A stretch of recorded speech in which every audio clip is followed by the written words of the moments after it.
اعوذ باللہ من الشیطان الرجیم بسم اللہ الرحمن الرحیم والسابقون الاولون من المہاجرین والانصار والذین اتبعوهم بإحسان رضی اللہ عنہم ورضوا عنہ وعد لهم جنات تجری تحتها الانہار خالدین فیہا ابدا ذالک الفوز العظیم۔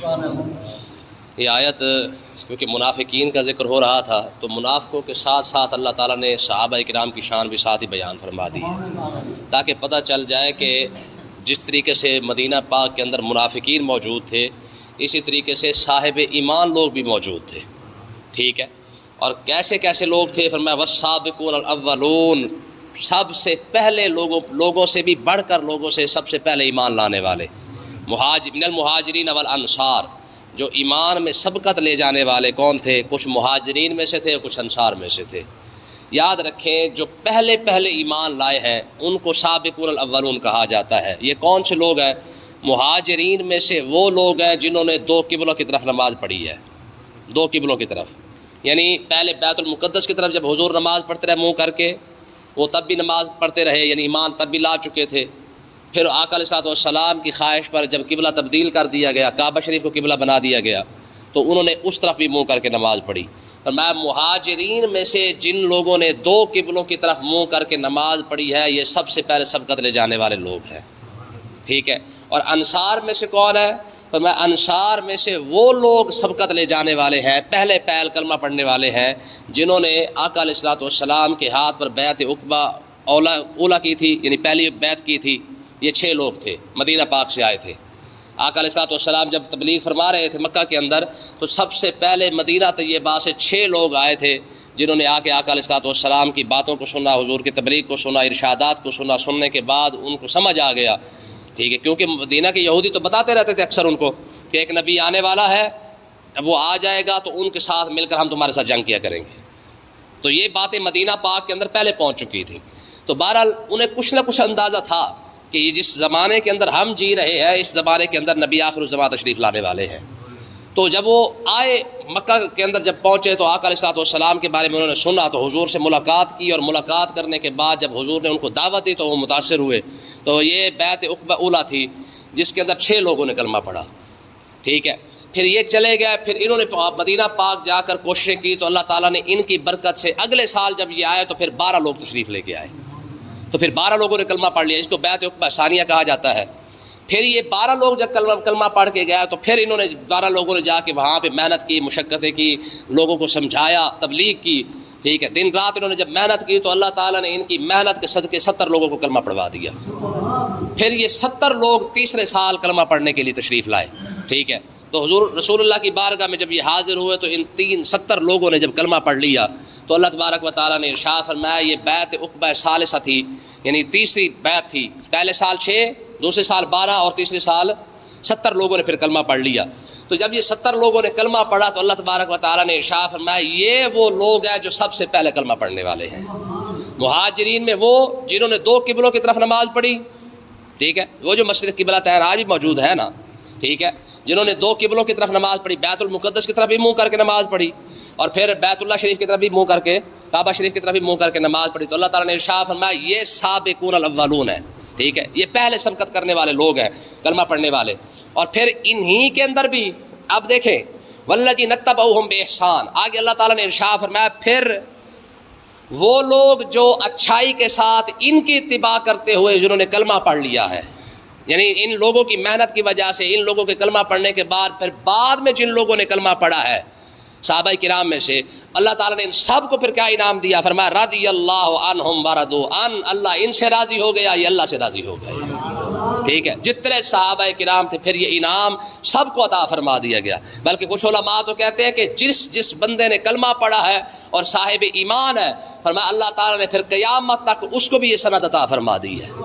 سب سے پہلے لوگ نبیوں کے بعد جن سے رب دنیا میں راضی ہوا وہ صحابہ کرام ہیں، ٹھیک ہے۔ آقا علیہ السلام نے ارشاد فرمایا کہ ایک وقت آئے گا کہ جب میدان جنگ کے اندر مسلمانوں کے صفیں بن جائیں گی تو تب ہوگا کیا؟ فرمایا اس وقت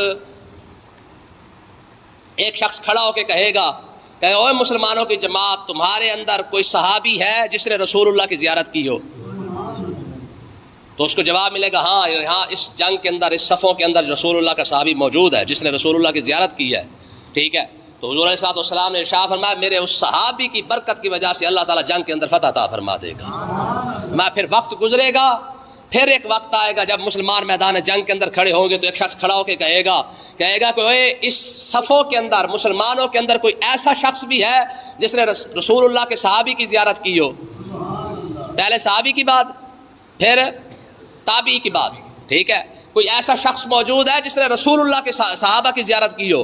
فرمایا پھر ایک شخص کھڑا ہو جائے گا، اس نے کہا ہاں اس جنگ کے اندر رسول اللہ کی صحابی کی زیارت کرنے والے موجود ہیں. تو فرمایا حضور علیہ الصلوۃ والسلام نے ارشاد فرمایا اللہ تعالیٰ تابعی کی برکت کی وجہ سے جنگ کے اندر فتح عطا فرما دے گا. فرمایا پھر وقت گزرے گا، پھر زمانہ گزرے گا، پھر مسلمان میدان جنگ کے اندر کھڑے ہوں گے، پھر کوئی آواز لگائے گا. فرمایا کوئی ایسا شخص بھی ہے جس نے رسول اللہ کے صحابہ کو دیکھا ہو اور اس نے اس کو دیکھا ہو. یعنی کوئی تبع تابعی بھی ہے جس نے تابعی کی زیارت کی ہو. تابعی نے تو صحابی کی زیارت کی تھی نا. فرمایا ڈھونڈا جائے گا کوئی ایسا شخص ہو جس نے تابعین میں سے کسی شخص کی زیارت کی ہو. تو آواز آئے گی فرمایا ہاں اس جنگ کے اندر ایسے لوگ موجود ہیں جنہوں نے تابعین کی زیارت کی ہے. تو آقا علیہ الصلوۃ والسلام نے خود ارشاد فرمایا، حضور نے ارشاد فرمایا اس تبع تابعی کی وجہ سے اللہ تعالیٰ جو ہے وہ مسلمانوں کو جنگ کے اندر فتح عطا فرما دے گا. ٹھیک ہے جی. آقا علیہ السلام نے فرمایا خیر القرون قرنی، حضور نے ارشاد فرمایا سب سے بہترین زمانہ میرا زمانہ ہے. جتنے زمانے آدم علیہ السلام سے لے کر قیامت تک آئے، میں سب سے بہترین جو زمانہ ہے خیر القرون قرنی، سب سے بہترین زمانہ میرا. پھر فرمایا ثم الذین یلونہم ثم الذین یلونہم، پھر فرمایا میرے بعد والوں کا، پھر ان کے بعد والوں کا، پھر ان کے بعد والوں کا. ٹھیک ہے. یہ تین زمانوں کے بارے میں آقا علیہ الصلوۃ والسلام نے ارشاد فرمایا یہ دنیا کے اندر بہترین زمانے ہوں گے، میرا زمانہ، میرے صحابہ کا زمانہ، تابعین کا زمانہ، تبع تابعین کا زمانہ.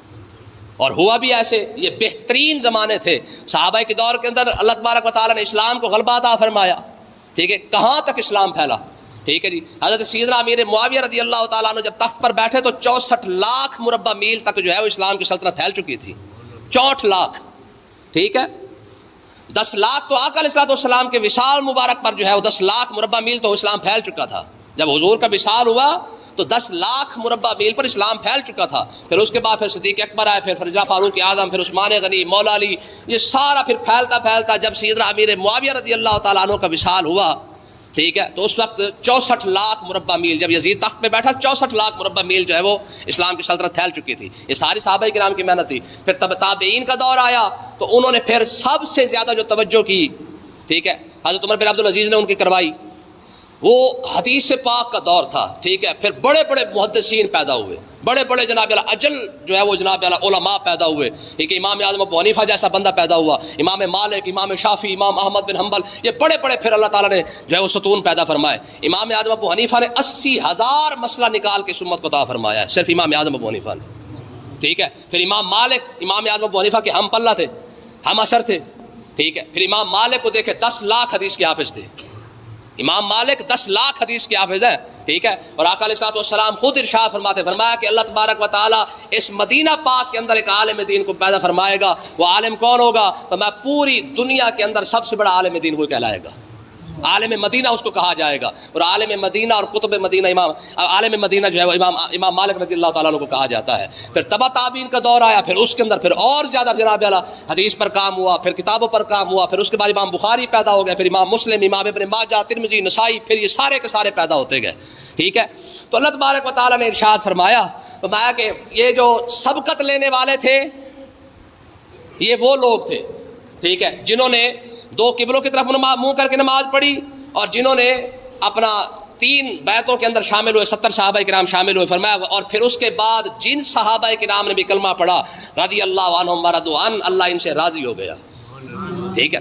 راضی ہے میں تھوڑی ہو گیا، محنتیں ہوئی ہیں، ان کی زندگیاں لگی ہیں، ان کی قربانیاں ہیں، انہوں نے اپنے رشتہ داروں کو، گھر کو، کاروبار کو، سب کو چھوڑا ہے. آج دیکھیں روئے زمین پر آپ جہاں بھی چلے جائیں کہیں نہ کہیں کسی نہ کسی صحابی کی قبر ضرور ملے گی، کسی نہ کسی صحابی کی قبر آپ کو مل جائے گی. ہر ملک کے اندر چلے جائیں، پاکستان کے اندر موجود ہے.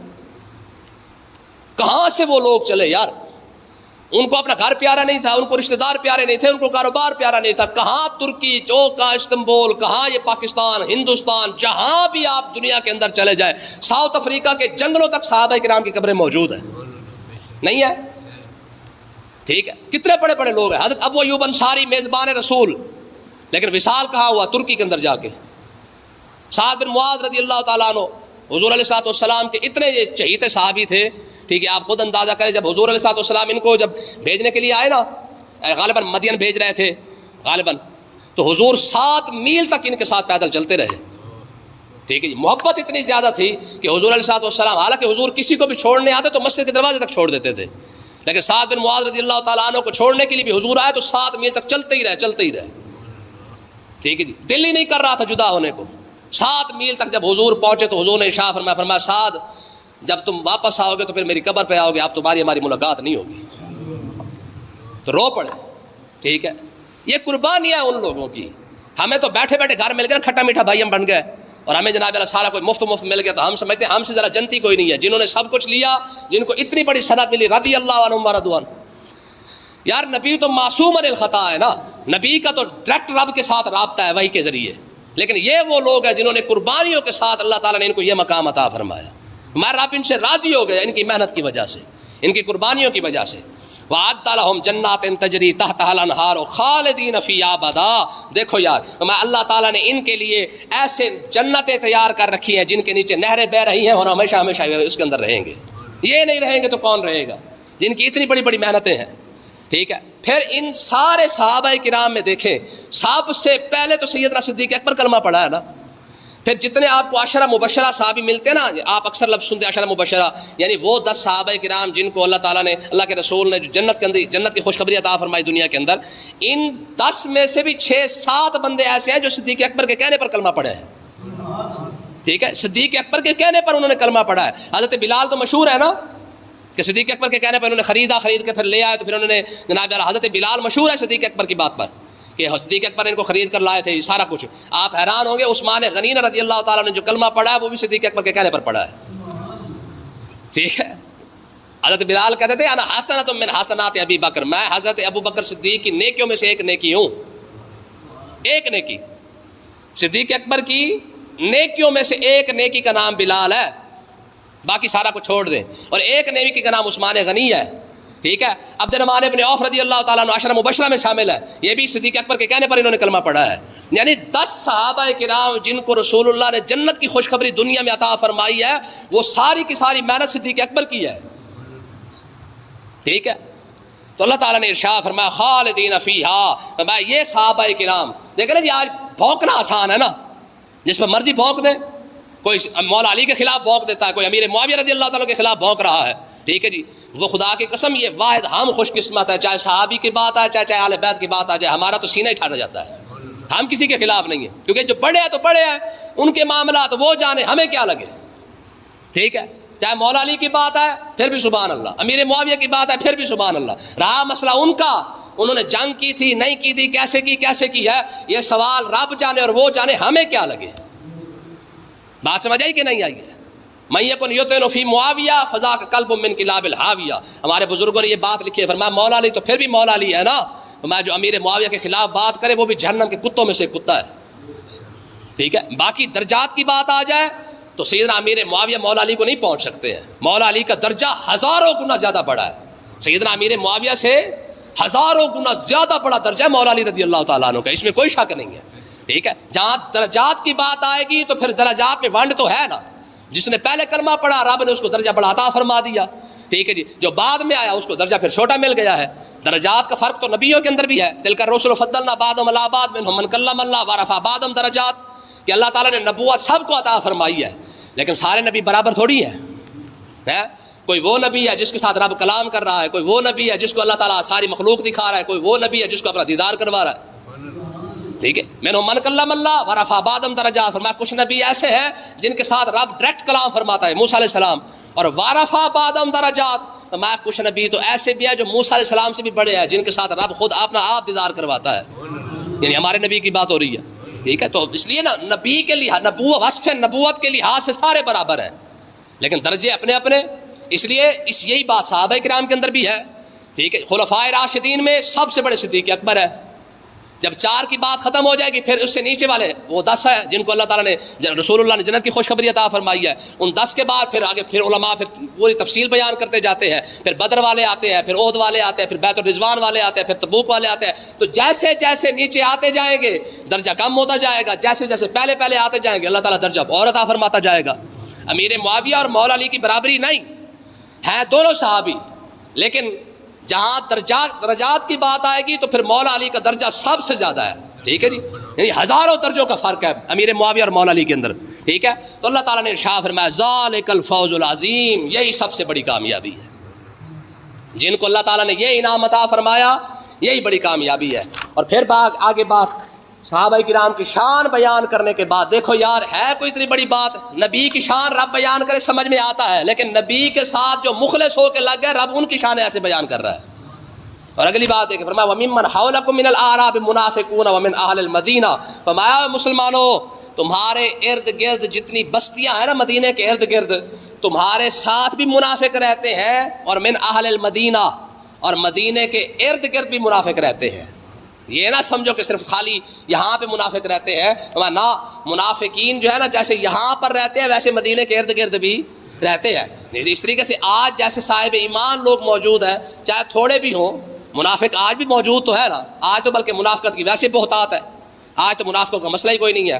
پھر اللہ تعالیٰ نے ارشاد فرمایا مردوا علی النفاق، فرمایا یہ منافقت پر اڑ چکے ہیں، یہ منافقت پر جو منافق ہے پھر وہ منافق پکے منافق ہی رہے، پھر اسلام کے اندر وہ نہیں آ سکے ہیں. دیکھیں نا، جو اسلام کے اندر تان کرے اسلام اسے اپنے پاس آنے بھی نہیں دیتا ہے جی. مکہ کے اندر اسلام شروع ہوا، ابو جہل نے تان کیا ہے، اسلام نے اسے قبول ہی نہیں کیا، اسلام نے بلال کو قبول فرما لیا ہے. ٹھیک ہے نا، ہاں اسلام نے پھر بلال کو قبول کیا ہے، پھر ابو جہل جیسا سردار آج بھی لطر کھا رہا ہے. تو دیکھیں مردوا علی النفاق، فرمایا اللہ تعالیٰ نے ارشاد فرمایا یہ منافقت پر اڑ چکے ہیں. لا تعلمہم، فرمایا صحابہ کرام تم ان کو نہیں جانتے، تم تو ان کی باتوں پر یقین کر لیتے ہو، کلمہ پڑھ کہتے ہیں جی اللہ پاک کے قسم ستارے نال ہے. ٹھیک ہے، دیکھیں نا کئی منافق ہمیں بھی مل جاتے ہیں نا، جناب یار ستارے نال ہے جناب، ہوتا ہے کہ نہیں ہوتا؟ تو یہی بات اللہ تعالیٰ نے صحابہ کرام کو ارشاد فرمائی، فرمایا کہ اور صحابہ تم یہ بات نہیں جانتے، منافق تو تمہیں بھی کہتے کہ ہم تمہارے ساتھ ہیں. نحن نعلمہم، اللہ فرما رہا ہے ہم انہیں جانتے ہیں. رب تو جانتا ہے نا. منافقت تو مخلوق کے ساتھ ہو سکتی ہے یار جی، اس کے نبی کے ساتھ منافقت کر کے دیکھ لو، مسلمانوں کے ساتھ منافقت کر کے دیکھ لو، رب کے ساتھ منافقت کیسے کرو گے؟ انہ علیم بذات الصدور، وہ تو سب کچھ جانتا ہے. اور اگلی بات ہے کہ فرمایا سنعذبہم مرتین، فرمایا ہم ان قریب انہیں 2 مرتبہ عذاب دیں گے. منافقوں کو 2 بار عذاب دیں گے. 2 بار عذاب کون سا؟ ایک عذاب دنیا کے اندر کہ انہیں اللہ تعالیٰ ذلیل کر دے گا، پھر یہ کیا کہتے ہیں کتے کی موت مریں گے، انہیں قتل کر دیا جائے گا، یا یہ ذلت کی موت مریں گے. ایک عذاب یہ، اور دوسرا عذاب ان کو قبر کے اندر ہم دیں گے. کتنے ہو گئے؟ 2. اور اگلی بات فرمایا ثم یردون الی عذاب عظیم، پھر انہیں بڑے عذاب کی طرف پھیر دیا جائے گا. پہلے 2 عذاب دیے جائیں گے، کون کون سے؟ ایک دنیا کے اندر انہیں ذلیل کیا جائے گا منافقوں کو، پھر جب یہ دنیا کے اندر ذلیل ہو جائیں گے پھر ان کے قبر کے اندر عذاب دیا جائے گا. ٹھیک ہے، تو اس آیت سے قبر کا عذاب بھی ثابت ہو گیا. ٹھیک ہے جی، یہ جو لوگ حالانکہ حدیث پاک کے اندر تو واضح موجود ہے نا قبر کا عذاب. آقا علیہ الصلوۃ والسلام نے ارشاد فرمایا نا کہ جب تم میت کو لے کے جاتے ہو تو میت جب اگر قبر کا عذاب دیکھتی ہے تو چیختی چلاتی ہے، اور ساری مخلوق اس کی آواز سنتی ہے، صرف انسان نہیں سن سکتا. میت اس کی آواز پوری مخلوق سنتی ہے، جانور تک سنتے ہیں، اور میت روتی ہے کہ مجھے کہاں لے کے جا رہے ہو. تو قبر کا عذاب تو بڑا حق ہے. آقا علیہ الصلوۃ والسلام شریف لے کے جا رہے تھے، حضور 2 قبروں کے اوپر سے گزرے تو حضور کھڑے ہو گئے اور آپ نے ارشاد فرمایا صحابہ جانتے ہو ان دونوں قبروں کو عذاب ہو رہا ہے، دونوں قبروں کو یعنی قبر والوں کو عذاب ہو رہا ہے. پھر حضور نے اگلی بات بھی ارشاد فرما دی، فرمایا کہ عذاب بڑی بات کی وجہ سے نہیں ہو رہا، چھوٹی باتیں جن کی وجہ سے عذاب ہو رہا ہے. یا رسول اللہ کون سی بات ہے؟ حضور نے ارشاد فرمایا ایک چغلی کرتا تھا، ایک پیشاب کے چھینٹوں سے نہیں بچتا تھا. اب آپ اندازہ کریں، ایک پیشاب کے چھینٹوں سے نہیں بچتا تھا، ایک چغلی کرتا تھا. میں ایک چغل خور تھا، چغلی کی وجہ سے اس کو عذاب ہو رہا ہے، اور دوسرے کو پیشاب کے چھینٹوں سے نہ بچنے کی وجہ سے عذاب ہو رہا ہے. ٹھیک ہے، مرا رسول اللہ صلی اللہ علیہ وسلم بقبرین، حضور علیہ السلام 2 قبروں سے گزرے تو یہ حال ہوا. اب ذرا یہاں پہ ایک اور بات بھی ملاحظہ کریں، ان کو تو عذاب ہو رہا ہے، یار ہمارے نبی کی نگاہ کیسی ہے، قبروں کے اندر جو ہو رہا ہے وہ بھی بتایا، جو کچھ وہ زندگی میں کرتے تھے وہ بھی ساتھ بتا دیا ہے. اس سے بڑا علم غیب کیا ہو سکتا ہے؟ یعنی وہ زندگی کے اندر ایک پیشاب سے نہیں بچ سکتا تھا، کریم آقا علیہ السلام نے قبر سے گزرتے ہوئے اس مردے کی زندگی کا بھی جائزہ لے لیا ہے کہ یہ اس کو عذاب کس وجہ سے ہو رہا ہے. اور دوسرا چغلی کرتا تھا، آقا علیہ السلام نے وہ بھی بات ساتھ ارشاد فرما دی ہے. ٹھیک ہے، یہ علم غیب کس سے بڑی کوئی دلیل ہو سکتی ہے؟ حضور نے قبر کے اندر بھی دیکھا اور قبر والوں کے ساتھ جو ہو رہا تھا اس کو بھی دیکھا، اور کس وجہ سے ہو رہا تھا، ان کی زندگی میں کیا گناہ تھا وہ بھی دیکھ کر امت کو ارشاد فرما دیا ہے. ٹھیک ہے، تو اس کا مطلب یہ ہے کہ اس آیت سے قبر کا عذاب بھی ثابت ہو گیا. تو اللہ تعالیٰ نے ارشاد فرمایا ہم اسے 2 عذاب دیں گے، ایک دنیا کے اندر، دوسرا قبر کے اندر. اور پھر یہ بات یہاں پہ ختم نہیں ہوگی، فرمایا ثم یردون الی عذاب عظیم. دیکھو یار منافقوں کا ہوگا کیا. ٹھیک ہے، آج بھی قوم سب کو دیکھے نا، قرآن سننے کے باوجود وہ لوگ منافقت سے نہ باز آئے، اور آج بھی یہ قوم قرآن سن کر منافقت نہ چھوڑے تو کیا بنے گا؟ تیسرا عذاب یہ ہے ثم یردون الی عذاب عظیم. جب انہیں قبروں سے اٹھایا جائے گا تو منافقوں کو جناب تیسرا عذاب جہنم کے اندر دیا جائے گا. اس سے بڑھ کر کوئی بات ہو سکتی ہے؟ دنیا بھی برباد ہو گئی، قبر بھی برباد ہو گئی، اور پھر قیامت کے دن اٹھنے کے بعد اس کی آخرت بھی ساتھ برباد ہو گئی ہے. یہ منافقوں کا حال ہے. اللہ پاک سمجھنے کی توفیق عطا فرمائے.